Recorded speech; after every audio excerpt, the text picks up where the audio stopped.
Jour de ce temps de retraite, de réflexion, d'intériorisation aussi de ce grand mystère de la personne humaine, de ce cadeau que Dieu fait à l'homme de lui-même, de nous-mêmes, ce trésor, et puis ce mode d'emploi du bonheur que Dieu a inscrit dans le cœur de l'homme et qu'il s'agit de redécouvrir. Alors vous voyez, c'est pas trop compliqué, on a même fait de la philo, mais c'est pas trop compliqué de faire de la philo quand c'est réaliste et puis quand ça touche la nature humaine, la réalité de la patte humaine. Et finalement, oui, c'est ça, la gloire de Dieu, c'est l'homme debout, c'est l'homme vivant, l'homme restauré par la grâce. Alors je reprends juste un petit peu 11 passions de la sensibilité, et puis on avait dit qu'il fallait gérer ensuite ces passions par l'intelligence et la volonté, mais que finalement c'était pas simplement une succession d'actes unique qu'il s'agissait de gérer, mais Dieu nous avait donné ce qu'on appelle des vertus, c'est-à-dire cette capacité de gérer sur la durée, d'avoir une sorte de tournure, d'inclination à faire le bien, à vivre aisément dans le bien, et que ces vertus perfectionnaient à la fois l'intelligence et la volonté.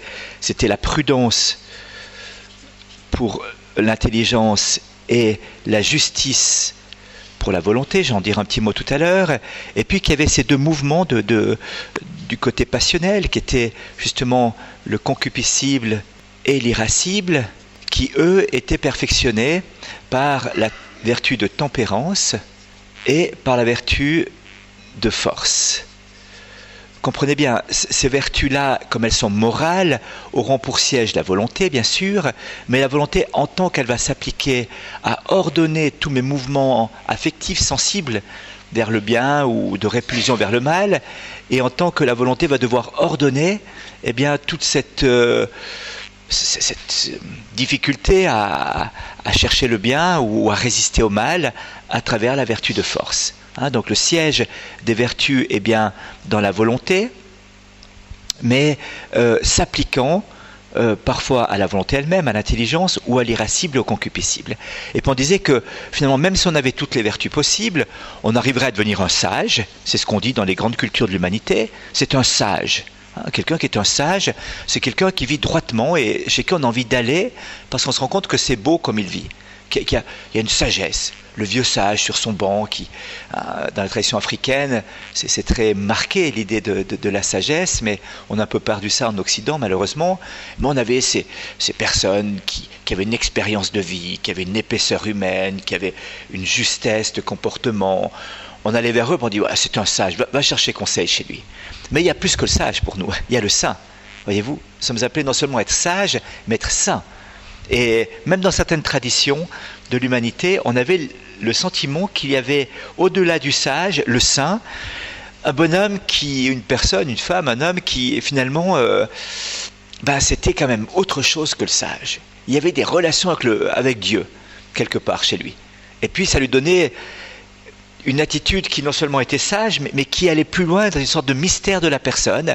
Il voyait des choses, il comprenait des choses que les autres ne comprenaient pas. Il y avait un autre regard sur la réalité, une autre manière de percevoir les choses et les réalités, que finalement faisait de lui vraiment quelqu'un qui était un modèle, parfois même un idéal qu'on osait à peine approcher.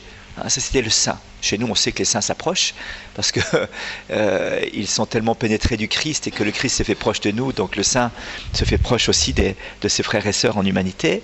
Voilà. Alors pour vivre cela, il va falloir un don surnaturel, et ça va être à deux niveaux, je vous l'ai dit, les vertus infuses, qui non seulement me font vivre, j'en dirai un mot plus précisément tout à l'heure, mais non seulement me font vivre cette sagesse, mais en plus me font vivre chrétiennement toutes ces vertus. Il y a une manière humaine de vivre la tempérance par rapport à la nourriture, par rapport à la sexualité, puis il y a une manière chrétienne de vivre la tempérance qui ira dans une exigence plus grande. On définit la vertu habituellement comme le juste milieu entre deux erreurs ou deux excès. Mais le juste milieu, c'est pas horizontal, voyez-vous, c'est une crête. C'est le juste milieu ici au sommet. Alors c'est différent. Si c'était le juste milieu là, on pourrait éventuellement aller d'un côté et de l'autre, mais c'est le juste milieu ici. Alors on risque un petit peu parfois de tomber d'un côté ou de tomber de l'autre. Ce n'est pas un excès par dérapage latéral, c'est un excès par chute d'un côté ou de l'autre. Voilà. Alors on en parlera tout à l'heure aussi un petit peu de ça. Et puis finalement, il y a en plus les dons de l'Esprit Saint. Et on pourrait rajouter les vertus théologales, qui sont bien sûr, vous vous souvenez, la foi, l'espérance et la charité, qui complètent cette structure de la personne humaine. Alors d'un coup, il y a une sorte d'ordre de perfection qui nous est donné à travers cette structure de la personne humaine, la nature qui est respectée dans ce qu'elle ressent, l'homme qui va intervenir avec son intelligence et sa volonté pour ordonner ce qu'il ressent à la vérité et au bien authentique de la personne humaine, donc à la plénitude de vie à laquelle je suis appelé, les vertus qui vont rendre facile et aisé cette acquisition du bien ou cette persévérance dans le bien, dans le vrai, dans le juste. Le contraire, ce sont les vices, on en a parlé. Mais finalement, ces vertus, je suis bien limité. Je suis quand même un pauvre pécheur. C'est une petite Marseillaise qui prie un jour, Sainte Marie, Mère de Dieu, prie pour nous pécheurs, maintenant et à l'heure de notre mort. Alors, on est quand même des pécheurs peu chers. Voilà, donc ça nous colle à la peau quand même. Qu'est-ce que vous voulez? Alors, il faudra bien l'aide de Dieu pour tout ça. Et l'aide de Dieu, eh bien justement, ce sont les vertus infuses, les dons d'Esprit Saint, les vertus théologales. Là, on est dans l'ordre surnaturel. Là, on est dans l'ordre naturel. Là, on est dans l'ordre surnaturel, pour vivre une vie non pas déconnectée du réel, mais complètement intégrée dans le réel. Complètement intégrée. Les saints sont des gens très concrets, vous savez, très très concrets. Je me souviens de Mère Thérèse, un jour, elle était rentrée dans la chapelle, et la chapelle, c'est un grand bâtiment, une salle un peu comme celle-ci, en largeur. L'autel est au milieu ici, donc elle était à peu près ici, c'était sa place, si vous voulez, par rapport à la chapelle. Et puis d'un coup, je la vois courir de l'autre côté de la chapelle, tout au coin là-bas. Je dis, tiens, qu'est-ce qu'elle va faire là-bas? Alors, les sœurs mettent, au moment des offices, habituellement c'est du béton par terre, mais au moment des offices, elles mettent une toile de jute par terre. Eh bien, la toile était un peu cornée au bout, elle était repliée. Et Mère Thérèse, elle dépliait la toile de jute qui se trouvait tout au fond là-bas, de l'autre côté. Alors, c'était pas de la maniaquerie, voyez-vous, c'était que, de dire, mais l'amour n'a pas été jusqu'au bout dans le geste de délicatesse pour préparer la chapelle pour la messe. Mais elle avait vu le truc, elle avait vu le truc. Et une fois, elle avait reposé le Saint-Sacrement, il n'y avait pas de prêtre qui était là à la chapelle, et quand elle a pris le corporal, vous savez, cette pièce de tissu qui représente à la fois le linceul et en même temps le cœur des anges qu'on met sur l'autel pour la célébration de l'Eucharistie ou sous l'ostensoir. Quand elle a pris ce corporal, il m'a semblé qu'il pesait une tonne. Tellement elle mettait un poids d'amour en pliant ce corporal, c'était pas un geste machinal qu'elle faisait. Je disais hier, le chrétien essaye de se libérer petit à petit de ces gestes machinaux qu'il pose pour vraiment rentrer dans des gestes pénétrés de ce poids d'humanité, d'intelligence, de volonté, de charité. Et tout d'un coup, il n'y a plus un geste du quotidien qui n'est pas saisi, empoigné par ce surcroît d'humanité, par ce surcroît de charité, qui fait que tout d'un coup, toute la vie devient une vie transfigurée, offerte dans l'amour, qui porte des fruits d'éternité, des fruits de salut, des fruits de rédemption.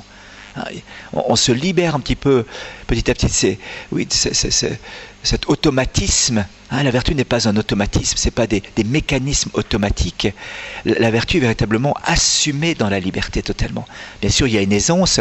Une personne qui pose des actes vertueux n'a pas besoin d'analyser chacun des petits gestes qu'il pose, mais il sait qu'il y ajoute dans un acte de détermination et de volonté un surcroît d'amour. Il y a une énergie supplémentaire qui est insufflée dans cet acte, qui en fait un acte quelque part pénétré à la fois de la splendeur de ce qui fait l'être humain et à la fois de la splendeur de ce qui fait l'enfant de Dieu à travers la grâce surnaturelle.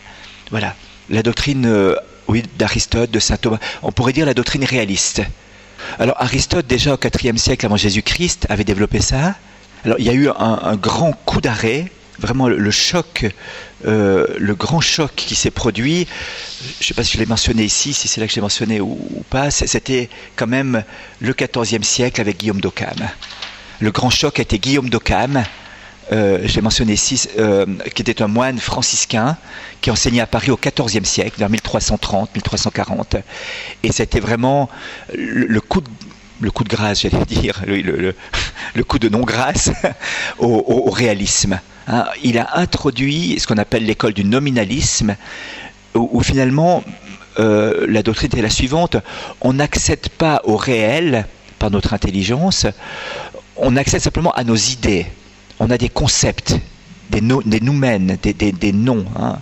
Et c'était la première grande brisure de cette école réaliste dont saint Thomas d'Aquin était comme l'apothéose, avec Saint-Albert le Grand, avec d'autres, et dans un autre ordre d'idées, des Saint Bonaventure, des Dan Scott, enfin, toute cette philosophie du XIIIe siècle qui était vraiment une sorte d'apothéose, pas seulement philosophie d'ailleurs, dans l'architecture avec les cathédrales, dans la politique avec des rois comme Saint-Louis, enfin, il y avait une sorte d'apothéose. Quand on nous dit, après les siècles des Lumières, que le Moyen-Âge était cette obscurantisme période de l'histoire de l'humanité, attention, il y avait quand même une lumière qui était là extraordinaire, que les Lumières ont justement perdu, ont éteinte. Si les Lumières ont quelque chose à apporter, c'est bien d'avoir éteint la lumière, hein, plutôt que d'avoir allumé. Et finalement, on avait 200 jours de trêve par année, vous savez, au XIIIe siècle. 200 jours de trêve de Dieu, 200 jours pendant lesquels on ne se tapait pas sur la figure. C'est quand même pas mal, hein, par rapport à aujourd'hui, par rapport à ce qu'amenaient les périodes successives. Donc, ça a été vraiment une rupture dans l'ordre de la nature. Hein. Je vous le disais, la liberté a toujours été conçue comme devenir ce à quoi je suis appelé à être. Donc, il y avait bien une finalité qui était là, qui m'était donnée. Et contrairement à l'animal qui nécessairement, par nature, j'allais dire, doit suivre sa finalité, c'est magnifique, un nid de cigogne, mais enlevez-leur le bois ou enlevez-leur une cheminée, ils seront incapables de construire un nid. S'il n'y a pas l'infrastructure,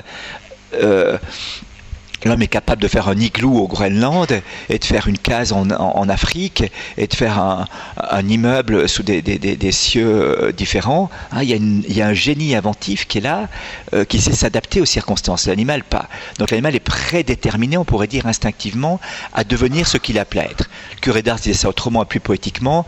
Les oiseaux sont faits pour chanter et ils chantent, et l'homme est fait pour louer Dieu, il loue pas le bon Dieu. Qu'est-ce que vous voulez faire, hein? C'est-à-dire que, bien sûr, l'homme est le seul être créé qui peut, laissons de côté les anges dans cette réflexion, qui peut choisir librement, non pas ce qu'il est appelé à devenir, mais d'accepter ou non de devenir ce qu'il est appelé à devenir. Et pour Guillaume d'Occam, c'était l'inversion de tout ça. La liberté, pour lui, précédait la finalité, pour nous, elle suit la finalité. Pour Guillaume d'Occam, elle précédait la finalité, et donc l'homme peut choisir de devenir ce qu'il veut. Il n'y a pas de nature donnée, et il était parti de cela pour affirmer la toute-puissance de Dieu, en disant que Dieu était tout-puissant. Il avait oublié la toute sagesse de Dieu qui ordonne tout au bien, et donc il avait séparé toute puissance et toute sagesse chez Dieu, et maintenant seulement la toute-puissance, il avait dit que Dieu était finalement le plus grand arbitraire de l'univers. Si Dieu avait dit qu'il était bien de tuer, ce serait bien de tuer. Dieu décide arbitrairement, en raison de son potentat tout-puissant, de faire ce qu'il veut.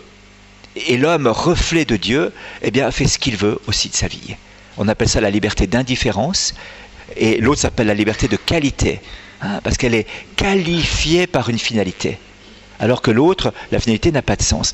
Alors là, il y a une rupture, et ça va être le point de départ de toute l'école idéaliste, qui va émerger bien sûr à la Renaissance, alors là avec un rejet de la foi et une redécouverte d'un certain paganisme, mais dans l'aspect plus émotionnel déjà, plus sensible. C'est Platon qui va être un petit peu la figure plutôt qu'Aristote.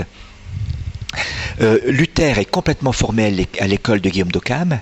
Donc tous les troubles existentiels de Luther sur l'arbitraire divin, la prédestination, qui met l'homme dans une angoisse énorme, eh bien, est issu vraiment de cela. Et vous savez que ça vaut ce que ça vaut, mais Max Weber a montré comment, c'est un sociologue du 19e siècle qui a montré, fin 19e, qui a montré comment finalement, non, déjà le début du 20e, oui, fin 19e, début 20e, qui a montré comment le capitalisme, ou ce qu'on appelle le capitalisme plus tard, n'a pu naître que dans des régions issues du protestantisme.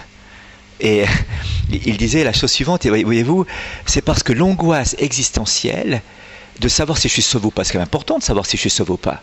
Nous savons que nous sommes sauvés par grâce, mais pas sans nos efforts. Et que si je vis droitement, eh bien, même si je n'ai aucune assurance, je sais que vivant fidèlement sur la volonté de Dieu et demandant la miséricorde de Dieu pour tout ce que je fais de mal et de faux, eh bien, la voie du salut m'est ouverte. Le protestant, c'est arbitraire. Même si je vis tout ça, je suis encore pas sûr que je suis prédestiné. Dans la logique pure et dure de Luther, comme ça, je suis pas sûr.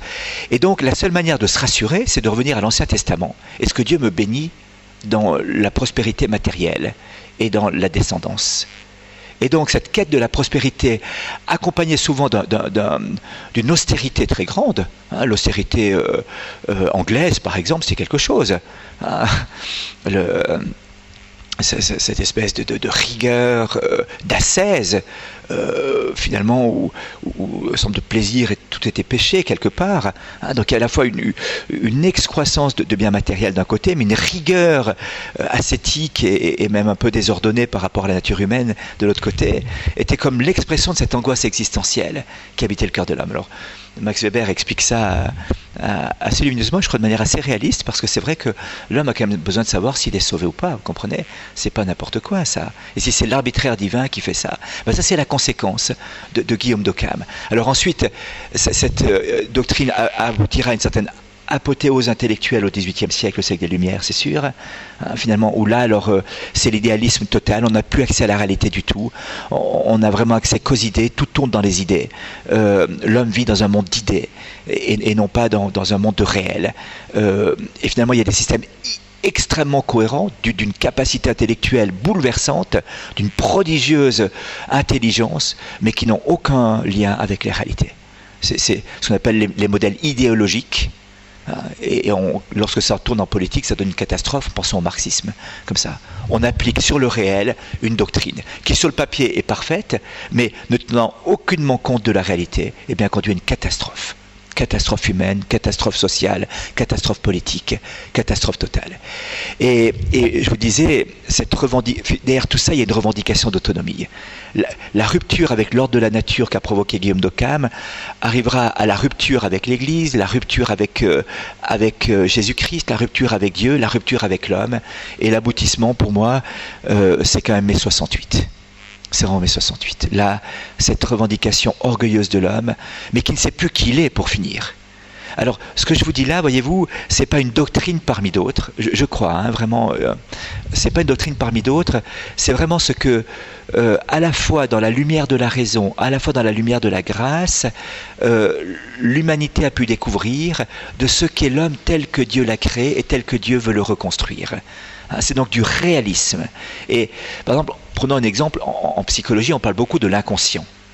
Eh bien, voyez-vous, on considère l'inconscient comme étant une faculté de la personne humaine. Eh bien, dans le schéma que je vous ai fait, il n'y a pas de place pour l'inconscient. L'inconscient n'est pas une faculté. Et il y a des phénomènes inconscients, on a tous fait l'expérience de cela, il y a des comportements surdéterminés. J'agis pour une raison consciente et finalement la vraie raison c'est une raison inconsciente. J'agis par exemple pour générer. On voit souvent ça. Un jour une dame me dit, moi j'ai tout donné à mon mari, à mes enfants, j'ai tout donné et j'ai rien reçu en retour. Maintenant j'arrête, c'est fini, je pense à ma vie, je vis pour moi, c'est terminé, je donne plus rien. Je dis, madame, vous êtes sûre que vous avez tout donné? Mais si vous avez vu ce que j'ai fait, je dis, très bien, mais vous êtes sûre que vous avez tout donné? Elle me dit, mais vous me jugez? Je dis, non madame, je vous pose juste une question. Vous êtes sûr que vous avez tout donné? Et puis elle me dit, mais j'ai tout donné. Je peux vous dire, j'ai tout donné, croyez-moi. Je dis, mais vous voyez madame, il y a juste un petit problème au niveau de ma raison. Petite question. Aimer, c'est tout donner, se donner soi-même, et c'est la source du bonheur et de la joie. Et vous êtes triste à mourir parce que vous me dites que vous avez tout donné. Donc je trouve quelque chose d'assez incohérent entre le fait que vous me disiez que vous avez tout donné et que vous soyez triste, alors que la logique de la foi, de la révélation, de tout ce que les saints nous disent, c'est que quand on donne tout, on est heureux, même si on ne sent rien en retour. Donc il y a une inconséquence là que j'arrive pas à comprendre. D'un coup, alors, posez-vous la question, est-ce que vous avez cherché à exister en faisant un tas de choses pour les autres? Et comme on ne vous a pas fait exister par le regard en retour, vous êtes triste de ne pas exister. Et donc vous essayez d'exister d'une autre manière. Et c'est pas plutôt ça votre phénomène? Alors on a creusé, et on a découvert que c'était ça finalement. C'était pas pécamineux, c'était pas de l'ordre du péché, c'est de l'ordre d'un réflexe psychologique, mais qui conduisait à une tristesse. Et si elle se repliait sur elle-même en arrêtant de donner, elle allait mourir. Voyez-vous, c'est quand même une question fondamentale de faire la lumière là-dessus. Parce que si elle disait, bon, moi j'ai tout donné, donc j'ai rien sur le tour et je suis en train d'être triste, donc désormais je vais penser qu'à moi, eh bien elle sera d'autant plus triste, puis c'est l'enfermement. L'enfermement sur soi devient l'enfer. C'est ça l'enfer, quelque part déjà ici-bas. Enfermé sur soi-même. Donc elle serait tombée dans la spirale infernale de la tristesse, jusqu'à la dépression, jusqu'à l'épreuve la plus tragique du non-sens de la vie, et parfois même des questions les plus graves sur l'existence. Hein. Donc le fait de pouvoir briser cette erreur intellectuelle, de dire j'ai tout donné, et bien maintenant je me ferme sur moi-même, c'est dire mais vous avez fait une générosité extraordinaire, une disposition à vous renoncer à vous-même extraordinaire, mais ce n'était pas encore le don. C'était pas encore le don. C'est quelque chose. C'était pas pécamineux. Dieu a vu et va bénir tout ça, bien sûr. Hein, mais c'était pas encore le don. C'était une quête d'existence. J'existe par mon faire. J'existe par le fait que les autres vont reconnaître ce que je fais. Et puis les autres ne reconnaissant pas ce que je fais, eh bien je n'existe pas. Et ma tristesse vient de cette non-existence. Mais le regard d'existence que vous faites, c'est pas les autres. Hein, c'est Dieu. Et à partir de là, alors vous allez pouvoir redémarrer dans une démarche de don de vous-même, dans la paix et la joie, et sans attendre en retour, parce que Dieu vous regarde et vous aime. Et que le retour, vous l'attendez du Seigneur. Alors d'un coup, on décrypte des choses, voyez-vous, donc Dieu sait s'il y a une importance d'approcher cela. Mais il n'y a pas d'inconscient comme tel. Et lorsqu'on part dans une théorie, par exemple, de l'inconscient, ou du surmoi, chez Freud, ou du ça, mais le ça, c'est quoi? C'est ce sac de pulsions et d'émotions qui sont là. Mais je ne suis pas déterminé par ça. Quand Freud dit « le ça me détermine » et ils font un surmoi qui d'une force castratrice qui m'empêche d'être moi-même parce qu'il faut quand même quelque chose qui me cadre, ce surmoi vient de l'extérieur de moi, de la société et tout ça, c'est un peu gênant comme théorie. Voyez-vous, il y a une expérience quelque part qui est juste, il y a un pressentiment juste de ces passions qui me ballottent un peu d'un côté et de l'autre, qui a quelque chose qui me détermine, mais c'est pas ce qui ordonne tout ça, c'est pas à l'extérieur de moi, c'est ce reflet de la loi divine inscrite dans mon cœur qui me permet de devenir véritablement moi-même, non plus l'objet de mes passions, mais le sujet de ma vie, le maître de ma vie, grâce à cette lumière qui m'est donnée. Hein, donc, quand il y a une doctrine comme celle-ci, elle est réaliste. Ça veut dire qu'elle correspond à la réalité de la personne humaine. Et je parlais avec un psychiatre récemment qui me disait, mais lui, il travaille aussi à partir de ça, il a redécouvert ça après quelques années de profession, en disant, mais comment ça se fait que chaque fois, il me semble que je reconstruis les personnes à côté de leur pompe. Et puis, à travers une démarche.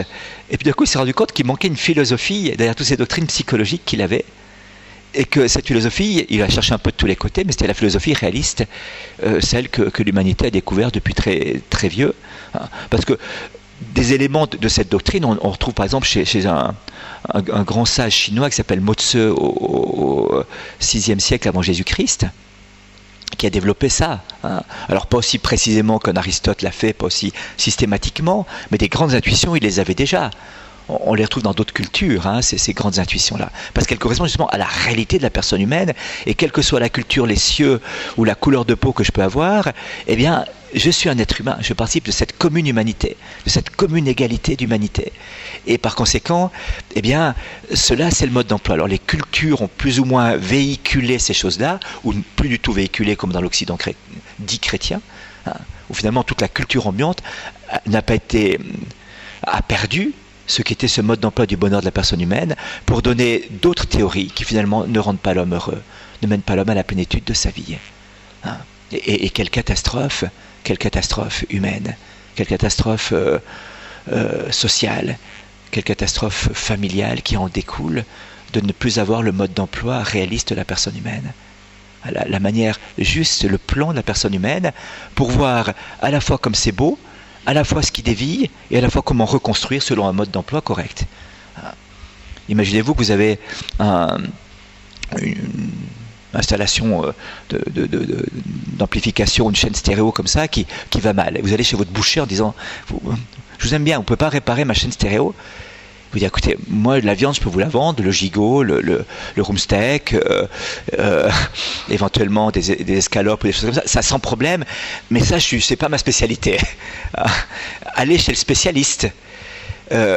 Si, par exemple, votre voiture est en panne, eh bien, vous n'allez pas chez le fleuriste pour faire réparer votre voiture, moi qui sont aussi compétents mécaniques. Mais c'est pas en raison du fait qu'il est fleuriste. Vous allez chez lui parce qu'il est compétent mécanique. Vous allez chez une personne qui est compétente. Ne se voudrait pas à l'idée d'aller chez quelqu'un et dire, écoute, j'ai touché 2-3 trucs sur ta voiture, j'ai vu qu'il y a d'autres choses qui marchent. Écoute, tu verras bien, tu essaieras. Le volant, je suis pas sûr qu'il tienne encore parce que j'ai envolé un boulon puis il a pété après. Donc, tu verras bien en route si évidemment la voiture tourne ou pas quand tu tournes le volant. Le frein, bah écoute, alors j'ai coupé un câble. Bon, par mégarde, je pensais que ça servait à rien, puis en fait ça touchait une pédale, et quand j'appuie sur la pédale, il n'y a plus rien qui fonctionne, mais tu verras au premier virage si ça freine ou pas, si ça freine pas, tu reviens, tu me dis. Vous dites, écoutez, non, là j'arrête, je touche pas la voiture. Ah, c'est quand même sérieux. Eh bien, voyez-vous, il n'y a qu'un endroit où on ne va pas chez le créateur, on ne va pas chercher le mode d'emploi chez le créateur, c'est pour l'homme. On ne va pas chez Dieu savoir comment il a construit l'homme. C'est quand même incroyable. Imaginez-vous votre enfant chez un ordinateur et il dit, maman, tu n'aurais pas le mode d'emploi du mixeur? Pourquoi? Parce que le mode d'emploi de l'ordinateur, il est gros comme ça. J'ai pas envie de le lire, c'est trop long. Le mixeur, j'ai vu, tu viens d'acheter en 18 langues, c'est épais comme ça. Tu ne peux pas me le prêter. Il y a peut-être un point commun entre l'ordinateur et le mixeur, c'est on-off. Vous voyez? Ça, peut-être que c'est le point commun. Mais pour le reste, ça sera très difficile de faire fonctionner un ordinateur avec le mode d'emploi du mixeur. Eh bien, pour l'homme, malheureusement, ce qu'on n'appliquerait jamais dans la logique quotidienne, jamais de la vie, parce qu'on a un bon sens qui nous dit, mais non, mais arrête, mais c'est pas vrai. Eh bien, on le fait au niveau de la personne humaine. C'est quand même incroyable. On va chercher partout les théories, sauf chez celui qui est le créateur. Sauf chez celui qui est le créateur, qui sait exactement comment il a créé ça, sa créature, comment il a construit sa créature. Et c'est justement chez la personne humaine qu'on va partout, alors chez tous les théoriciens, chez tous les gourous, chez tous les... Et on oublie d'aller chez la personne humaine. Je ne sais pas ce que c'est cette petite histoire, je crois que c'est Toutou qui racontait ça une fois. L'humanité ressemble un petit peu à un avion qui vole entre Los Angeles et Hawaï. Les gens cherchent le paradis, la plage, les cocotiers, enfin, le paradis, quoi. Et puis, alors, il y a des écoles, les gens sont en train de regarder un film au cinéma, de siroter un petit coupe de champagne dedans, tranquille, se réjouissant du but, de la fin. Et puis d'un coup, une voix se fait entendre, l'avion se coule un petit peu, et le pilote dit, mesdames et messieurs, veuillez attacher vos ceintures, éteindre vos cigarettes, tenir vos verres en main, nous traversons une zone de turbulence assez grave, faites attention. Alors les gens cliquent, tiennent leur verre comme ça, tout vla, l'avion escouade de tous les côtés, les éclairs à côté, l'avion chute de 1000 mètres, l'estomac remonte jusqu'ici, ça se remet en place avec son mange dans les avions aujourd'hui, il n'y a pas de risque, voilà. Ensuite, au bout d'une demi-heure, le calme revient, l'avion se restabilise, mais il n'y a plus un son et plus de lumière dans l'avion. Alors les gens sont un petit peu inquiets en disant, donc il s'est passé quelque chose, le pilote arrive et dit, écoutez mesdames et messieurs, vous avez le droit de connaître la vérité. La zone de turbulence a profondément détérioré l'appareil. Nous n'avons plus de contact radio avec la tour de contrôle. Nous n'avons plus d'instruments de bord électroniques, plus de pilotage automatique. Il nous reste que le pilotage manuel et pour 2 heures de kérosène. Alors un petit silence dans l'avion, petite angoisse. Et puis il y a quelqu'un qui dit mais est-ce qu'on peut faire quelque chose quand même? Oh, dit le pilote, on peut faire quelque chose. Si on trouve le nord au degré près, puisqu'on a même perdu la boussole électronique, si on trouve le nord au degré près, on peut s'en sortir. Autrement, c'est foutu, quoi. C'est terminé. Alors un bonhomme lève la main et dit, écoutez, vous avez de la chance de m'avoir à bord aujourd'hui, vraiment. J'ai lu François, mon horoscope. Pour la première fois depuis 237 ans, Jupiter, Pluton et Neptune sont parfaitement alignés. C'est mon signe astral, c'est mon jour de chance. Croyez-moi, le nord, il est là-bas. Je ne peux pas me tromper. Un autre, écoutez, moi c'est beaucoup plus simple, je fais de la télépathie. Et je vais rentrer avec les ondes cérébrales du contrôleur aérien, de la tour de contrôle d'Hawaï. On va se mettre en connexion cérébrale avec lui, par ondes énergétiques. Et avec ça, je vais pouvoir connecter et brancher et découvrir où est le nord. Parce qu'il sait où est le nord. Alors il se concentre comme ça. Le nord est là-bas. Un autre, écoutez, moi c'est beaucoup plus simple, je fais du spiritisme et je rentre en contact avec les esprits des morts et donc je propose que je rentre en contact avec Mermoz, le pilote de Saint-Exupéry. Le type s'est sorti de situation complètement abracadabrante, vous savez, hein, il suffit que je me branche sur lui, esprit de Mermoz, es-tu là? Le nord il est là-bas. Écoutez, mais moi c'est beaucoup plus simple, je fais du pendule, et alors donnez-moi votre main, pilote, je vais vous dire où est le nord, moi, mettez vos doigts bien écartés, comme ça donnera l'indication, alors je tourne le pendule dessus, tac, oh, bah écoutez, c'est l'annulaire. Alors vous suivez votre annulaire, et ça vous indiquera le nord. Un autre, écoutez, mais c'est vraiment pas comme ça qu'il faut faire, parce que moi je crois à la réincarnation, et il se trouve que j'étais pigeon voyageur dans ma vie antérieure, et comme j'ai gardé le sens d'orientation, ça a transmuté, ça a transmigré dans ma vie actuelle. Alors suivez mon nez, c'est le reste de mon bec, alors le nord il est là-bas. Un autre dit, mais écoutez, mais c'est pas possible, mais écoutez, mais je me présente, je m'appelle Herrn Dr Professeur Schmidt. Je suis spécialiste et j'ai mon computer avec moi, mon ordinateur, et donc la seule manière de découvrir le nord au degré près, c'est de faire une équation. Et quelqu'un lève la main, écoutez, attendez. Moi j'ai des petits trucs, ça s'appelle, voilà, ça se fume comme ça en cône, voyez-vous. Vous prenez ça, vous fumez. Tranquille, cool les mecs, vous laissez passer, on verra bien ce qui arrivera. Vous fumez votre pétard, vous pétez avec, et puis on verra ce qui arrive. Cool, tranquille, faites-vous pas de soucis. Vous voyez les petites étoiles, on laisse aller, on se détend, pas de soucis. Voilà. Alors dit, écoutez, maintenant on va faire une équation quand même. Alors je vous propose qu'on additionne nos quotients intellectuels, qu'on divise ça par nos quotients émotionnels, qu'on multiplie par le tour de la casquette du pilote, racine carrée moins 3, et avec ça on va trouver le nord au degré près. Et il y a quelqu'un qui se lève et dit, mais écoutez, mesdames et messieurs, l'heure est grave. Chacun va de sa théorie, chacun dit une théorie comme ça. Je vous rappelle, mesdames et messieurs, que depuis quelques siècles, nous sommes en démocratie. La vie de chacun et de chacune est concernée par cet instant solennel que nous vivons maintenant. Et je vous propose que nous votions pour savoir où se trouve le Nord. Que nous votions pour savoir où se trouve le Nord. Alors, il y a 360 degrés dans un cercle, il y a 400 personnes dans le Boeing, il y a peut-être des chances que 2 personnes soient du même avis, selon les lois de probabilité. D'un coup, il y a un bonhomme qui sort du fond de l'avion, puis qui dit, écoutez, moi j'entends discuter, j'entends parler comme ça. Vous savez, moi je faisais de la montagne quand j'étais jeune, puis je suis un vieux nostalgique, et j'ai gardé un petit objet qui s'appelle une boussole. Peut-être que si ça peut vous intéresser, je peux vous la donner. Ça peut peut-être vous rendre service. Oh, vous faites ce que vous voulez, hein. Moi elle est là dans la poche, je l'ai toujours sur moi, c'est un vieux souvenir. Qu'est-ce que vous voulez Alors il sort la boussole, et puis il dit, ben voilà. Alors on dit, mais c'est génial, fantastique, on prend le nord, Hawaï, les cocotiers, la plage, le paradis, qu'on arrive au but, au moins. Ben non, parce que le gars qui avait choisi sa vie, sa femme, son métier à partir de son horoscope va dire quoi? Alors, mon horoscope se trompe. Le gars qui croyait à la réincarnation va dire quoi? Mais quoi, j'étais pas pigeon voyageur, j'étais pigeon tout court, quoi. Je me suis fait avoir, vous voyez. Ah. Le gars qui dit, mais ma science n'est pas capable de répondre. Comment vous croyez que mon computer n'est pas assez performant pour répondre à la question de la direction et du sens où on doit aller? Et puis le gars qui dit, mais mon spiritisme ne permet pas de... Enfin, vous voyez. Et puis, vous avez vu la boussole? Elle est vieille, elle a 2000 ans, ça s'appelle l'Évangile. Qu'est-ce que vous voulez faire avec une boussole pareille? Qu'est-ce que vous voulez faire avec une boussole pareille? On a bien compris que si on n'accueille pas la boussole, on n'arrive pas au but. Et là, il y a une boussole qui est donnée à l'humanité. Il y a une boussole qui est donnée à l'humanité. Comment arriver au but? Comment arriver à la plénitude de vie pour laquelle nous sommes faits? Non seulement à ce bonheur, mais à la béatitude. C'est plus que le bonheur, ce à quoi le chrétien est appelé. Pour Aristote, il opposait la morale du plaisir, ce qu'on appelait l'hédonisme, à la morale du bonheur, qui était le démonisme, qui passait par les vertus. Eh bien, le chrétien va encore beaucoup plus loin, il va à la morale de la béatitude, de la plénitude de vie dans l'Esprit Saint, de cette extraordinaire transfiguration de l'homme qui finalement s'achève dans la personne de Jésus-Christ, par l'Esprit Saint qui nous transfigure de grâce en grâce et de gloire en gloire, jusqu'à la splendeur de gloire qui est l'homme vivant, l'homme debout, restitué, non seulement à sa dignité première, mais à sa dignité surnaturelle, grâce à la grâce. Ce qu'on a parlé hier. Vous voyez ? Et donc, c'est pas facultatif, parce que c'est pas une théorie parmi d'autres, c'est pas une doctrine parmi d'autres. Alors, on peut peaufiner, on peut affiner, on peut chercher. Voyez-vous, la vérité, on ne la possède pas, la vérité. La vérité est un rapport au réel. On va discuter, ce mur est blanc. Vous me dites, attends, blanc, mais quand même, il y a quelques nuances de gris, voilà, il n'est pas tout neuf, donc voilà. Ouais, mais alors, plutôt gris, enfin, on va discuter pour essayer d'ajuster notre connaissance, notre expression à ce qui est la réalité en dehors de nous.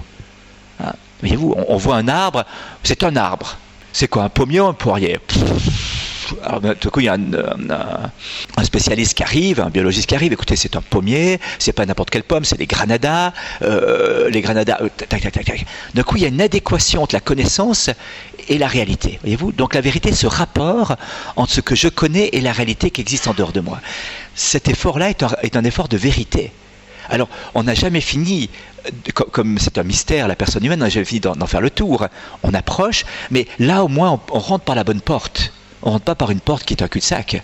Comme dans les pyramides, vous savez, il y a plusieurs portes. D'un coup, on arrive à un endroit où cul-de-sac. On n'arrive pas au secret, au mystère. Avec celle-ci, on rentre par la bonne porte qui arrive au secret, mais on n'a pas fini le chemin.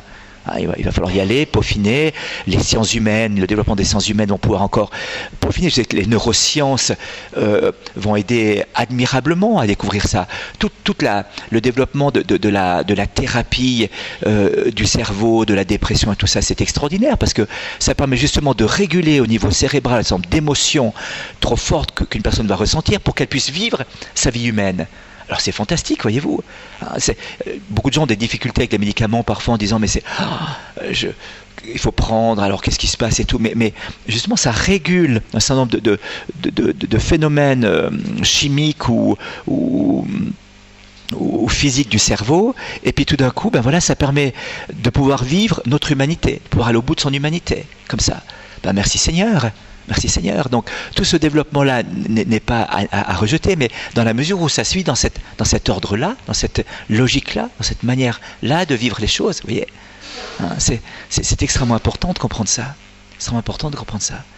Et s'il n'y a pas ce mode d'emploi véritable de la personne humaine, toujours perfectible, toujours approfondissable, ce sont les passions, on a fait pas mal de développement en psychologie, mais si on ne sait pas les situer correctement, eh bien c'est foutu.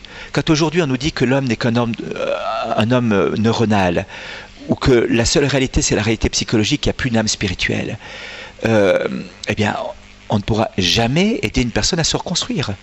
On la mettra à côté de ses pompes, alors comme ça change, pendant quelque temps ça va mieux, et puis tout d'un coup, ça répète de nouveau. Parce que sans arrêt, c'est à côté de ses pompes qu'on construit la personne.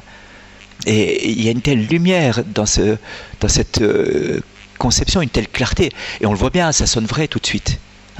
On n'a pas besoin vous suivez certains cours parfois de psychologie ou de philosophie, vous ressortez, vous dites mais enfin qu'est-ce qu'il a voulu dire. Puis là d'un coup on dit mais oui ça me touche dans ma réalité, vraiment, ah oui je comprends, ah oui je vois, ah oui tiens.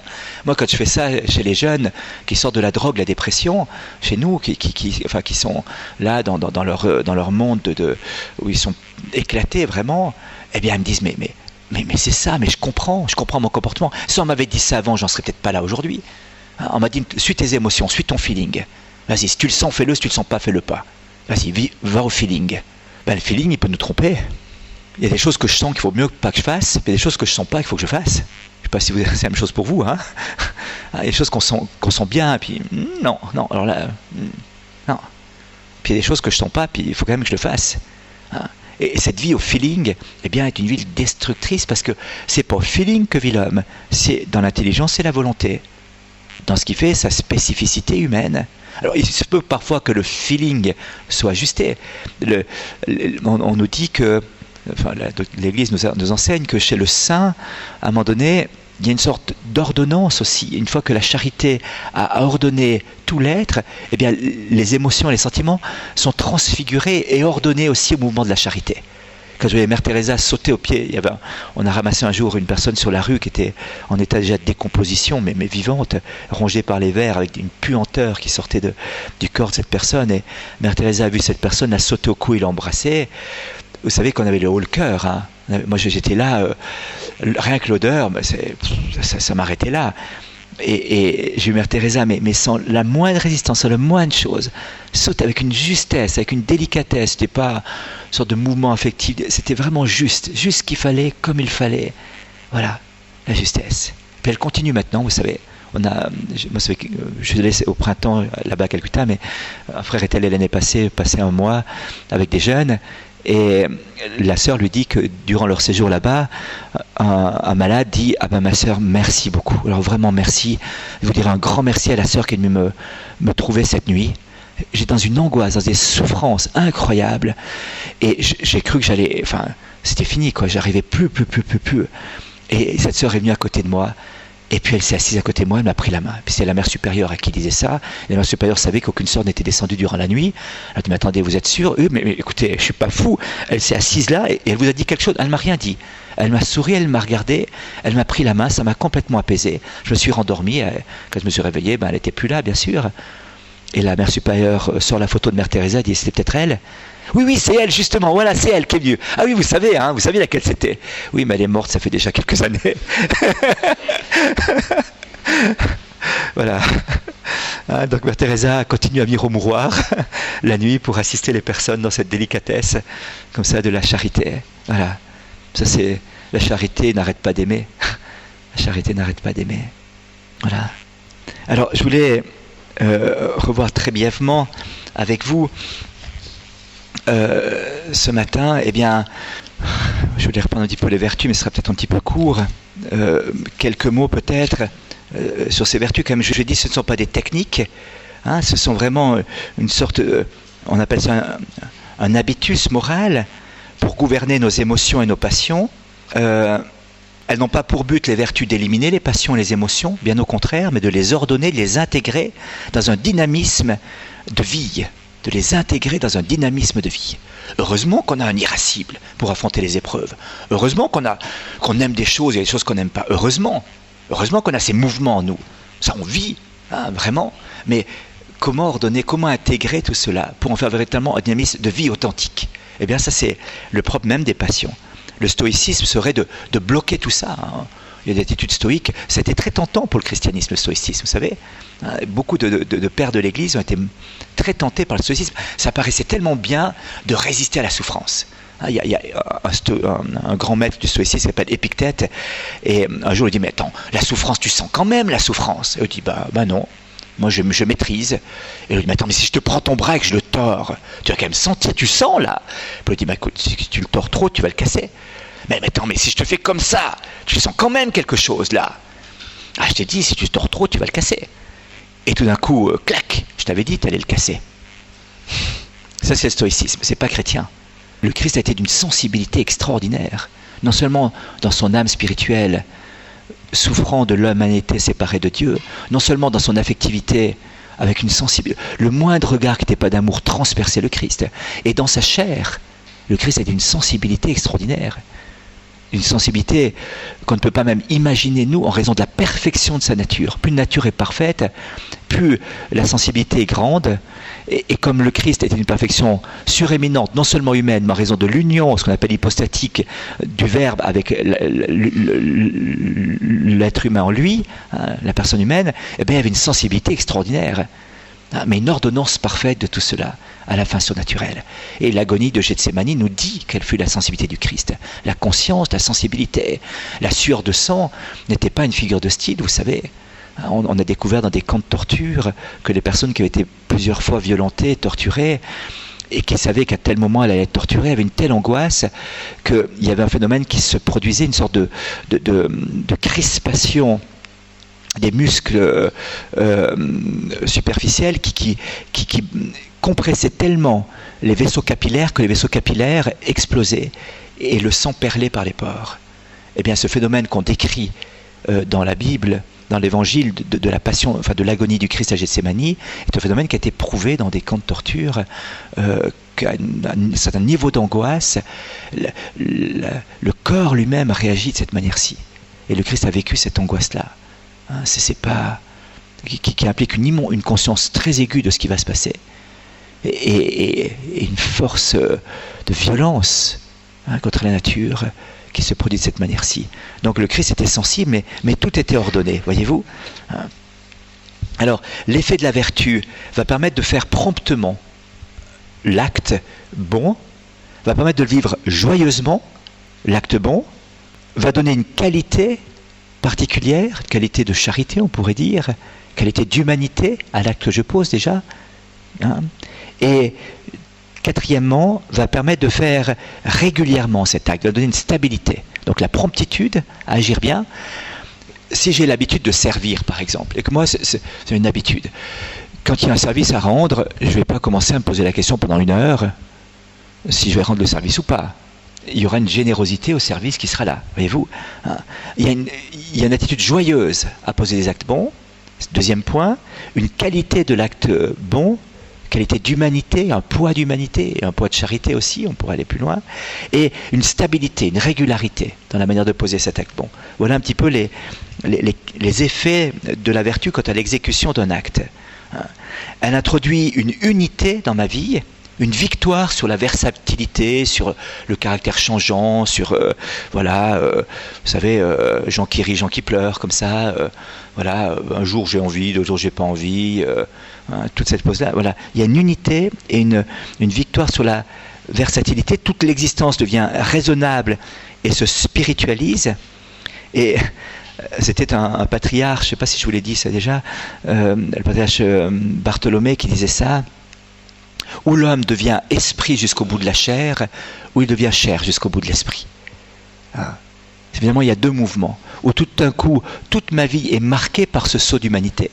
Ça ne veut pas dire désincarné, je le répète, mais tout est marqué jusque dans les moindres actes, et notamment la sexualité humaine dans le couple, est marquée jusqu'au bout de cette spiritualité, de cet esprit, de ce saut qualitatif de l'être humain, ou alors je deviens chair jusqu'au bout de l'esprit. C'est-à-dire que mon esprit est tellement obscurci par le matérialisme, obscurci par le vice, obscurci par les choses que je ne suis plus même capable de raisonner juste. Je ne suis plus même capable de penser juste. Mon intelligence s'obscurcit. Comme pour Lucifer, qui était la lumière même de Dieu, dès l'instant où il s'est replié sur lui-même, a préféré sa beauté à celle de Dieu, c'est l'être le plus intelligent qui ait jamais été créé. Eh bien, ça s'est obscurci. L'intelligence est devenue orgueilleuse, s'obscurcit, et conduit à une tristesse, comme ça. Voilà. Alors la vertu permet véritablement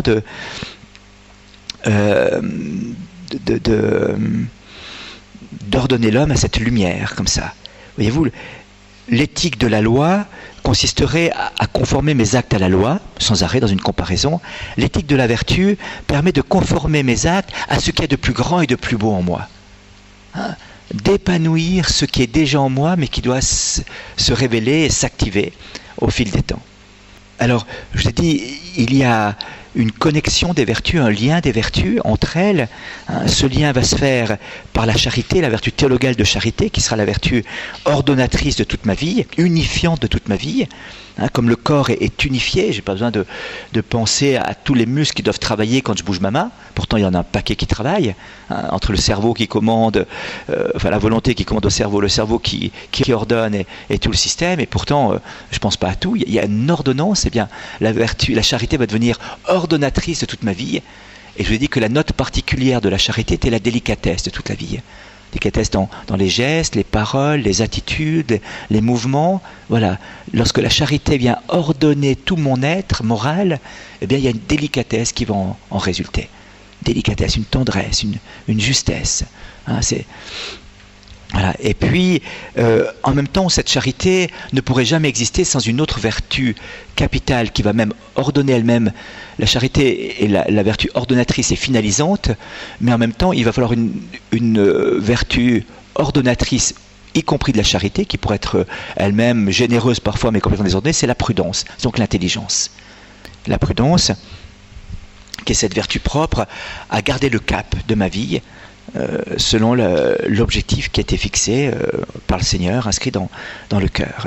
Une vertu qui dispose l'intelligence à discerner dans toutes circonstances notre véritable bien et choisir les justes moyens pour l'accomplir. Alors, la justice, alors la différence peut être encore une chose entre les vertus acquises et les vertus infuses. Les vertus morales acquises, on l'a vu, justice, prudence, tempérance et force. La différence, c'est quand à l'origine, dans la vertu morale acquise, c'est à force de répétition d'actes bons que tout d'un coup mon être se transforme comme ça. Et la vertu infuse, eh bien, c'est véritablement ce qui permet de vivre déjà au niveau de la nature d'une manière chrétienne et surnaturelle. Je vous disais tout à l'heure, il y a une force acquise, c'est-à-dire une capacité d'affronter les épreuves, de résister aux épreuves ou de durer dans l'épreuve. Ce sont les deux aspects de la vertu de force, de persévérer et de durer, de résister et de durer, d'affronter et de durer. les épreuves quotidiennes de la vie, puis tout d'un coup, il y a une vertu infuse de force qui va être là, qui va me permettre de vivre ça avec une grande aisance, et même des choses difficiles, des insultes que je prends, des brimades que je prends, je les traverse dans la paix du cœur, sans être ébranlé par ces brimades. Puis d'un coup, il y a le moment donné où le don de l'Esprit Saint de force est donné, et ça, ce sera pour vivre le martyre peut-être, où l'insulte et l'arrogance sera d'une violence extrême, et je garderai la paix et la joie du cœur. Dans cette épreuve même, on a lu quelques témoignages que je vous ai donnés tout à l'heure, hier, par rapport à ça. Voilà. Alors, ça va, vous voyez un petit peu ce qu'il en est. Vous pouvez relire un petit peu, si vous le voulez, pour approfondir et avoir une définition plus précise des vertus. Le numéro 1804 du catéchisme de l'Église catholique, qui reprend ça, qui définit brièvement mais très clairement les vertus et la grâce, les vertus théologales et les dons et les fruits de l'Esprit Saint. Voilà, vous avez tout ce schéma à partir du numéro 1804 du catéchisme de l'Église catholique jusqu'au numéro 1832, où ça reprend vraiment cette structure de la personne humaine. J'aimerais juste m'arrêter un instant brièvement, parce qu'on n'a pas beaucoup de temps, sur les dons de l'Esprit Saint. Tellement de choses à dire, mais pour montrer, je dis que c'est pas seulement une morale du bonheur, mais une morale des béatitudes. Or, chaque don de l'Esprit Saint est rattaché à une béatitude. Saint Augustin avait mis ça en lumière, et Saint Thomas d'Aquin l'a repris par la suite. Donc là, on se trouve dans la grande tradition de l'Église, depuis les pères jusqu'à aujourd'hui. Et par exemple, le don de crainte, qui viendra perfectionner, on l'a vu, la volonté, et donc perfectionnera aussi les vertus, quelque part toutes les vertus cardinales. Eh bien, ce don de crainte va être associé à la béatitude des pauvres, car le royaume des cieux est à eux. Qu'est-ce que la crainte ? La crainte n'est pas la peur, c'est cette attitude de l'homme devant Dieu, de savoir qu'il ne peut rien sans Dieu, qu'il est rien sans Dieu, que finalement sa vie il la reçoit des mains de Dieu. C'est l'attitude de la créature devant le Créateur. C'est l'attitude de celui qui est sorti des mains de Dieu devant celui qui l'a créé. Voilà. Et qui sait dans la reconnaissance qu'il est une créature et qu'il se reçoit des mains de Dieu. Eh bien, ça c'est la béatitude des pauvres. Je vais découvrir à travers le don de crainte que ma pauvreté radicale, mon néant radical, le fait de ne pas être par moi-même, est véritablement le lieu même de mon bonheur. Ce qui psychologiquement n'est pas possible. Psychologiquement, j'ai besoin d'être, d'exister, de paraître, de faire des choses. Mais spirituellement, le fait de découvrir que je suis pauvre, que je suis rien, et découvrir toujours plus ma pauvreté, me met dans un bonheur qui est la béatitude du royaume des cieux. Aujourd'hui, je peux être heureux parce que ma vie, je la reçois d'un autre. Et que plus je découvre ça, plus je suis heureux parce que c'est la gloire de l'autre d'avoir tout ce que j'ai, d'être tout ce que je suis. C'est la gloire de Dieu que d'être vivant aujourd'hui, sous son regard d'amour. Voilà. Alors, on pourrait faire encore tout un lien, parce que les pères ont fait un lien entre les paroles du Christ en croix, les 7 demandes du Notre Père, les grands mystères de Marie, enfin voilà, mais on n'a pas le temps de tout voir. Donc, les 7 lettres aux églises de l'Apocalypse encore, voilà, mais c'est un peu court. Et les 7 apparitions du Christ ressuscité. Mais, voilà, c'est toute une correspondance du chiffre 7 qui est un chiffre symbolique de la perfection de l'alliance, et qui se retrouve avec les 7 béatitudes, les 7 dons de l'Esprit Saint, les 7 paroles du Christ en croix, les 7 demandes de Notre Père, les 7 apparitions du Christ ressuscité. Enfin voilà, on va s'arrêter à cette correspondance entre le don et la béatitude. Le don de force de l'Esprit Saint, on en a parlé tout à l'heure, qui permet de s'attacher vigoureusement à la mise en œuvre de notre salut, qui est vraiment notamment le courage chrétien, la capacité de supporter, la maîtrise de l'âme dans la patience, la persévérance, mais de manière surnaturelle. Eh bien, elle est attachée à la béatitude de ceux qui ont faim et soif de justice, car ils seront rassasiés. Faim et soif de justice, faim et soif d'être ajustés au cœur de Dieu, et ajustés au cœur transpercé du Christ sur la croix. Faim et soif d'avoir les mêmes sentiments qui étaient dans le Christ Jésus. De ne pas lâcher le morceau tant qu'on n'est pas configuré au Christ. Je dis que c'est la vertu propre des martyrs, la vertu de ceux qui sont à un moment donné configurés au Christ dans la passion du Christ. Voilà. Ce n'est plus moi qui vis, c'est le Christ qui vit en moi, dit saint Paul. Mais avant de dire cela, il y a une petite phrase sur laquelle on saute parfois à pieds joints. Désormais, je suis crucifié avec le Christ, 2 points. Ce n'est plus moi qui vis, c'est le Christ qui vit en moi. Alors, ça change un petit peu la deuxième phrase, vous voyez. Cette première phrase, ce n'est plus moi qui vis, c'est le Christ qui vit en moi, est précédée par désormais je suis crucifié avec le Christ. Et d'où vient cette configuration au Christ? Eh bien, c'est heureux ceux qui ont faim et soif de justice, d'être au diapason du cœur du Christ transpercé sur la croix. Ils se seront rassasiés de l'amour de Dieu, pleins de l'amour de Dieu. Saint Augustin ira même jusqu'à dire, je dis les martyrs ne souffrent pas. Je le répète, dit-il, parce que ça devait étonner les gens, les martyrs ne souffrent pas. Et alors il explique, il dit non pas qu'ils ne ressentent rien, mais cette plénitude de vie du Christ qui est répandue dans leur cœur à ce moment-ci, fait qu'ils dépassent toute chose. Et que d'un coup, l'amour supporte tout, l'amour endure tout, l'amour éclate tout. Saint Augustin ira même à dire, quand on aime, on n'est pas fatigué, même si on est fatigué, on aime cette fatigue. Hein. Donc voilà, il y a une sorte de charité qui transfigure l'être humain.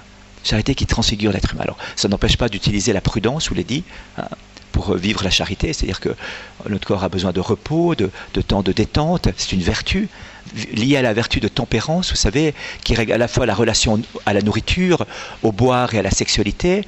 Il y a la vertu de tempérance qui règle nos relations aux biens matériels, hein, qui est la sobriété par rapport à l'utilisation des biens matériels, des richesses du monde. Et puis, il y a une vertu propre à la vertu de tempérance qui règle ma relation au repos et au loisir. Ça s'appelle l'eutrapélie. C'est un nom un peu compliqué, eutrapélie, mais c'est ma manière de gérer mon temps de travail et mon temps de repos. Hein, et c'est vertueux que de savoir gérer son temps de travail et son temps de repos. L'eutrapélie. Voilà. Alors saint Thomas d'Aquin dit que pour les religieux c'est un peu différent, ils sont livrés jusqu'au bout, donc il faut qu'ils meurent à la tâche. Voilà, donc là il y a une sorte de dispense particulière. Voilà. Alors, don de force avec la faim et la soif de justice. Hein, voilà. J'ai soif, dira le Christ sur la croix. J'ai soif que l'humanité tout entière, que l'univers tout entier soit ajusté au cœur du Père, qu'il redevienne filial. Et je ne lâche pas le morceau jusque-là. Vous voyez, cette faim et soif est vraiment liée à la force, parce que c'est la persévérance jusqu'au bout. Je ne lâcherai pas. Je ne renoncerai pas à être un saint. Même si je vois vraiment que je suis un pauvre pécheur aujourd'hui. Vraiment. Et la preuve est là, et voilà. Puis, si j'ai besoin de preuves, je demande à mes voisins, ils sauront me dire. Hein, voilà. Mais je ne lâcherai pas le morceau. Pie XII disait, continuez à se dire chrétien en ayant renoncé à devenir un saint. Voilà le pire des formalismes. Alors, le don de piété. Le don de piété, c'est non seulement, vous voyez, le don de crainte me met sous le regard de Dieu, me découvrant créature sous le regard du Créateur. Le don de piété va un peu plus loin. Je suis bien créature sous le regard du Créateur, mais je suis l'enfant, le fils et la fille de ce Créateur qui est en même temps Père, qui m'a été révélé comme Père. Et le don de piété est vraiment la piété filiale, le rapport de confiance filiale au Père. Un jour, un papa faisait de l'acrobatie en 2 gratte-ciel à New York, et puis il était là, et son fils de 6 ans était sur ses épaules, sur le câble qui séparait les 2 gratte-ciel, en vélo, à pied, avec son trapèze et tout. Et à la fin, on interroge l'enfant, on dit, mais mon petit, t'as pas eu peur là-haut? Et l'enfant, tout surpris, mais non, j'étais dans les bras de papa. Il a vu ni le danger, ni le vide, ni le risque, il n'a vu que les bras de son père qui le portaient. Il ne peut pas imaginer que son père le lâche. Le vide, le danger ne lui faisait pas peur, c'était les bras de son père qui le rassuraient complètement. Don de piété, confiance. Hein, c'est tout le message de la miséricorde du Christ à Sainte Faustine. Jésus, j'ai confiance en toi. Hein, voilà. L'expérience de la miséricorde dit bien au monde entier qu'il n'y aura pas de paix sur la terre si on ne revient pas à ma miséricorde. Ben c'est ça, c'est le don de piété. Et ce don de piété va être attaché à la béatitude. Bienheureux les doux, ils posséderont la terre. Alors c'est intéressant, voyez-vous, parce que je vous l'ai dit, toute l'œuvre de la rédemption, c'est de faire de nous des enfants de Dieu. Toute la guérison qui va se faire par l'Eucharistie, c'est nous donner un cœur filial. Bienheureux les doux, ils posséderont la terre. Mais quelle terre vont posséder les doux d'abord? Eh bien, c'est ma glaise. C'est moi le glaiseux, le terreux. Bassar, disent les Hébreux. C'est posséder mon corps et mon affectivité. C'est ordonner mes passions et tout ça. Bienheureux les doux, ils ordonneront la douceur et le fruit d'une violence qui est faite contre les passions désordonnées, en vue de les ordonner. Et je possède ma propre terre, ma propre nature matérielle. Hein, ce corps qui est le mien dans son aspect charnel, corporel, et ses pulsions, ses passions qui l'habitent. Bienheureux le doux, il maîtrisera toute sa personne. C'est exactement l'ordre qu'on vient de décrire là. Et puis ensuite, alors, maîtrisant ma personne, eh bien, je suis capable d'établir un climat de paix autour de moi. Si je pète plus les plombs sans arrêt et que j'engueule pas tous ceux qui sont à côté de moi, c'est plus convivial, vous voyez. Si je boude pas sans arrêt, c'est plus convivial aussi. Hein, c'est assez concret comme histoire. Ça devient très convivial si j'engueule pas mes voisins et si j'accepte de rentrer en dialogue avec eux paisiblement. Je suis doux, pas mou. Il n'a pas dit bienheureux les mous, il a dit bienheureux les doux. Différent, vous voyez. Hein, la douceur n'est pas la mollesse. Au contraire, c'est une ferme détermination. Hein, mais elle donne une qualité d'humanité et de charité à tout ce que je vais faire, en raison de la certitude qu'un père m'aime et que je suis son enfant. Et que je n'ai pas besoin de m'affronter aux autres pour m'affirmer, pour dire que je suis là, pour montrer vraiment que j'existe, pour écraser les autres, pour prendre l'ascendance. Vous voyez, mon père me fait exister. Le don de science, qui lui perfectionne l'intelligence, je vous l'ai dit, hein, eh bien, ce qui permet de connaître ce qui est bon, ce qui plaît à Dieu, nous fait découvrir la source secrète de tout. Le monde, l'univers trahit Dieu, révèle Dieu en quelque sorte, hein, et on voit la bonté de Dieu, la beauté de Dieu à travers la créature et la création. Voilà, le don de science va quelque part renverser mon regard, eh bien, et me détourner de la créature pour me tourner vers la créateur, vers le Créateur. Eh bien, la béatitude, c'est celle de ceux qui pleurent. Bienheureux ceux qui pleurent, ils seront consolés. Pourquoi ? Parce que tout d'un coup, voyez-vous, les larmes vont jaillir, des larmes à la fois de souffrance, parfois dans les épreuves de la vie, l'arrachement des choses de ce monde, mais le don de science me fait m'établir dans les choses de Dieu et voir les choses un peu à la manière de Dieu, et par conséquent me fait voir que tout concourt au bien de qui aime Dieu. Donc même les larmes d'amertume ou de souffrance que je verse vont être transfigurées en larmes de reconnaissance. Et puis dans le don de science, voyant les choses telles que Dieu les voit, je pleure de bonheur quelque part à un moment donné. Je pleure de bonheur d'être introduit dans cette pénétration du regard de Dieu sur les êtres et les choses. Et de voir que Dieu est Seigneur de l'histoire et qu'il tient dans la main le cœur de l'homme. Et que parfois l'histoire se fait contre lui, mais pas contre nous, mais pas contre Dieu. Parce qu'il est Seigneur. C'est la vertu d'espérance qui est rattachée à cette béatitude de ceux qui pleurent et au don de science. Et finalement, la parole en croix du Christ, rattachée au don de science, qui fait comprendre un petit peu ça, c'est « Aujourd'hui, tu seras au paradis avec moi ». Et la parole de notre Père, c'est que ta volonté soit faite. On rentre dans le mystère de ce qui plaît à Dieu. On devient souple dans la main de Dieu. On accepte Dieu qui me guide et pas moi qui me guide. Voyez-vous ? Alors, acceptant Dieu qui me guide et non pas moi qui me guide, il y a deux sortes de larmes. Celle de ma résistance à la manière dont Dieu me guide dans les événements de la vie, et celle de la joie de voir que c'est plus moi qui maîtrise ma vie, mais que c'est Dieu qui maîtrise ma vie. Je suis consolé d'une consolation de savoir que Dieu sait ce qu'il fait, même si moi je ne vois pas ce qu'il fait. Saint Grégoire de Nice, un père de l'Église, disait « Cette fois-ci, je suis sûr que je suis sur le chemin de Dieu. Parce que je ne sais pas où je vais. Parce que je ne sais pas où je vais. » Voilà. Le don de conseil, le don de science me fait connaître généralement les choses. Le don de conseil me fait appliquer aujourd'hui ce don de science à ma réalité quotidienne. Me fait voir aujourd'hui comment vivre les choses. Me fait appliquer ce que Dieu m'a révélé à ma vie quotidienne, à mon quotidien. Voilà, le don de conseil perfectionnera la vertu cardinale de prudence, qui me permet de passer à l'acte de manière juste dans chaque situation de la vie. Je sais bien ce qu'il faut faire en général, mais quand est-ce qu'il faut agir ? Ben ça, je ne sais pas toujours. C'est pas facile. On avait une rencontre avec Sœur Emmanuelle, puis une fille me dit « Ah, en tout cas, j'ai des questions à poser à Sœur Emmanuelle. » Alors je dis « Très bien, viens lui poser la question. Sœur Emmanuelle, vous qui avez tellement aidé les gens, les pauvres dans le monde, moi j'aimerais tellement aider les autres, mais tellement aider les autres. Qu'est-ce que je pourrais faire pour les aider ? Où est-ce que je pourrais partir ? Vous avez une idée ? Où est-ce que je pourrais aller ? Dans quel pays ? Qu'est-ce que je pourrais faire ? Vous qui sentez aussi les gens, qu'est-ce que je pourrais faire pour aider les autres ? Et Sœur Emmanuelle la regarde avec son petit regard, son petit sourire. « T'aimerais aider les autres ? Oh oui, ça me brûle le cœur. Alors va faire la vaisselle à côté. » Don de conseil. On verra plus tard s'il faut aller plus loin. Va déjà faire la vaisselle. La bouche était à 10h10, elle est partie à 7h25, je peux vous dire. Va faire la vaisselle à côté. Là, vraiment, c'est un conseil, voyez-vous, de sagesse. Bienheureux les miséricordieux, ils obtiendront miséricorde.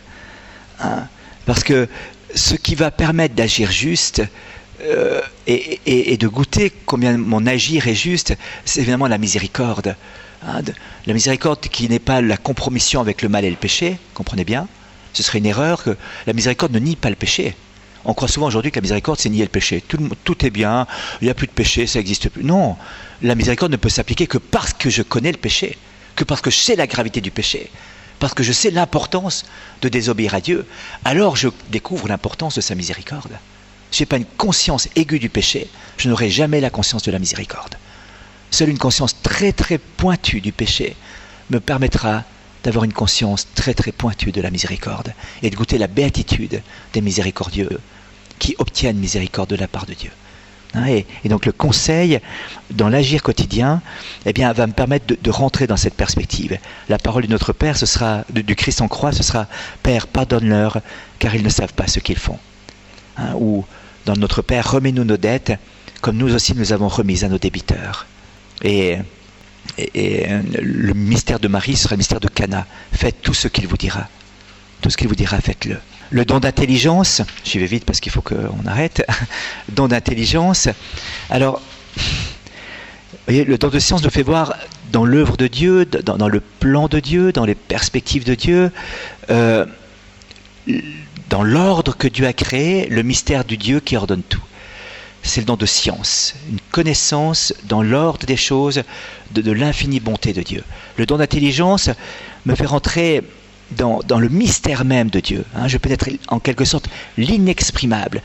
Je reçois non seulement une intelligence de l'ordre de Dieu qui me révèle le mystère de Dieu, mais une intelligence de voir les choses à la manière de Dieu.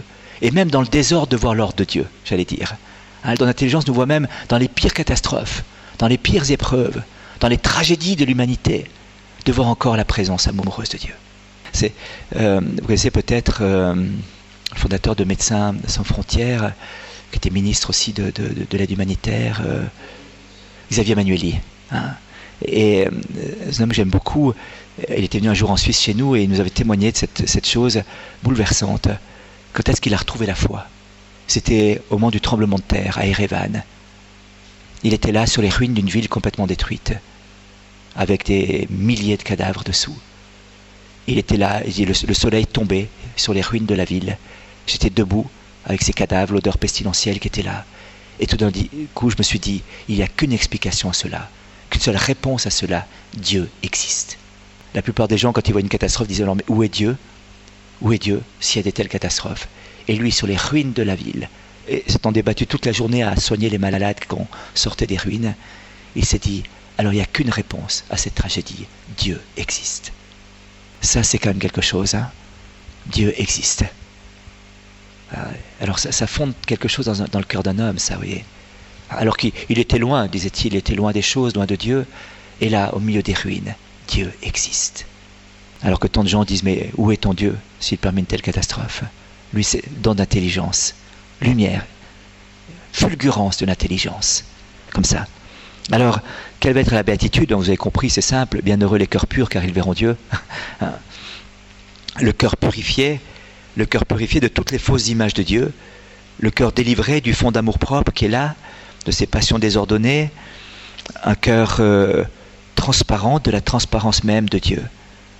Un cœur d'abandonnement, on pourrait dire à la manière de Peggy, non pas l'abandon, mais l'abandonnement, disait Peggy. Père, entre tes mains, je remets mon esprit. Père, entre tes mains, je remets mon esprit. Et l'intelligence me fait découvrir petit à petit cette présence de Dieu à travers tout. Tous les événements. Il n'y a pas un événement qui ne me parle pas de Dieu. C'est Saint Paul de la Croix qui se promenait dans la nature et d'un coup il disait, mais taisez-vous, mais taisez-vous, mais taisez-vous. Puis c'est vrai, il dit, mais attends, il n'y a personne qui parle. Mais si la fleur, la plante là, elle me dit l'amour de Dieu, et moi je suis un pauvre pécheur. Taisez-vous. Voilà. Et ça nous fait voir les choses avec le regard de Dieu. Que ton règne arrive. Ce sera la parole de notre Père qui sera rattachée à cette parole-là. Voilà. Et finalement, le don de sagesse, dernier don de l'Esprit Saint. Non, j'ai oublié le don de force, bien. J'ai parlé du don de force, je ne sais plus. C'est parlé, très bien. Alors oui, Pardon. Alors le don de sagesse, le dernier, c'est le don le plus absolu. Dans l'énumération des dons dans le prophète Isaïe qui s'applique au Christ, on commence par la sagesse. Sur lui repose l'esprit de sagesse et d'intelligence, l'esprit de force et de science, l'esprit de crainte. Voilà. Chez nous, c'est l'inverse. On commence par la crainte et on monte à la sagesse. Voyez-vous, une sorte de progression, un ordre inverse. Parce que le Christ, c'est de lui que tout vient. Et nous recevons de Dieu dans le mouvement ascensionnel. Alors, la sagesse est l'accomplissement parfait de goûter combien Dieu est bon. L'intelligence est une lumière dans l'intelligence même, dans cette capacité de vérité, pour voir les choses à la manière de Dieu. Le propre d'intelligence, c'est de voir, de regarder, de percevoir, de regarder entre les lignes même, intellegere, lire entre les lignes. Je lis entre les lignes. Voilà. Je vois entre les interlegere, je lis entre les lignes. Entre tous les événements, je lis la présence de Dieu. Le don de science perfectionne la volonté, c'est-à-dire l'union avec Dieu dans la charité. Le don de sagesse, perfectionne la volonté, l'union de Dieu dans la charité. L'inspiration de la sagesse n'est pas autre chose qu'une motion du Saint-Esprit par laquelle il nous communique par la voix du cœur comme une expérience de la présence de Dieu, de goûter combien Dieu est bon. Une attraction dans le mystère de Dieu par l'amour. L'intelligence est une attraction dans le mystère de Dieu par la compréhension, l'intelligence du mystère de Dieu, et la sagesse est une attraction dans le mystère de Dieu par l'amour. Alors, c'est donc au service de la vertu cardinale de charité. C'est la sainteté, la sagesse, ce sera la sainteté. On pourrait dire, c'est un don de sagesse, ça transfigure le sage en saint. L'expression, vous avez dit qu'il y avait une sagesse qui était la perfection humaine et la sainteté qui était la perfection de la grâce en l'être humain. Alors, don de sagesse, on l'appelait sagesse, mais parce qu'il perfectionne le sage en saint, il le fait vivre en Dieu, et vivre d'une vie qui n'est plus la sienne, qui est la vie même de Dieu. La parole, ce sera bienheureux les artisans de paix, car ils seront appelés fils de Dieu. Et vous voyez, fils de Dieu, c'est l'aboutissement de tout. Dieu s'est fait homme pour que l'homme devienne Dieu. Le Fils a pris notre humanité afin que l'humanité devienne filiale. Bienheureux les artisans de paix. Le prince de la paix s'est fait obéissant jusqu'à la mort et la mort de la croix, pour que l'humanité découvre le retour filial au Père. Dieu a donné la forme de l'obéissance à son amour. Il nous faut nous donner la forme de l'amour à notre obéissance. Dieu a donné la forme de l'obéissance à son amour. L'amour s'est fait obéissant jusqu'au bout. Nous qui sommes appelés à obéir, à nous mettre devant pour écouter une parole qui nous fait vivre, il va falloir que cette obéissance devienne amoureuse. Eh bien, lorsque l'obéissance devient amoureuse et que je rentre dans le plan de Dieu, alors il y a la sagesse qui est là, la sainteté qui est là. Je deviens un être paisible, apaisé, pacifié, resplendissant du prince de la paix, christifié, verbifié. Et je suis donc véritablement cet enfant de Dieu, que le Christ est par nature, je le suis par grâce. Bienheureux les artisans de paix, ils seront appelés fils de Dieu. Que ton nom soit glorifié, que je devienne saint, c'est ça la demande de notre Père. Que la gloire de Dieu, c'est l'homme vivant, l'homme debout, la sainteté. La boucle est bouclée avec le thème de la retraite. Que ton nom soit glorifié, voilà. Et c'est le don de soi total, tout est consommé, je me suis donné jusqu'au bout, dira le Christ. Tout est consumé dans l'amour, tout est consumé dans l'amour. Je suis livré à l'amour, voilà.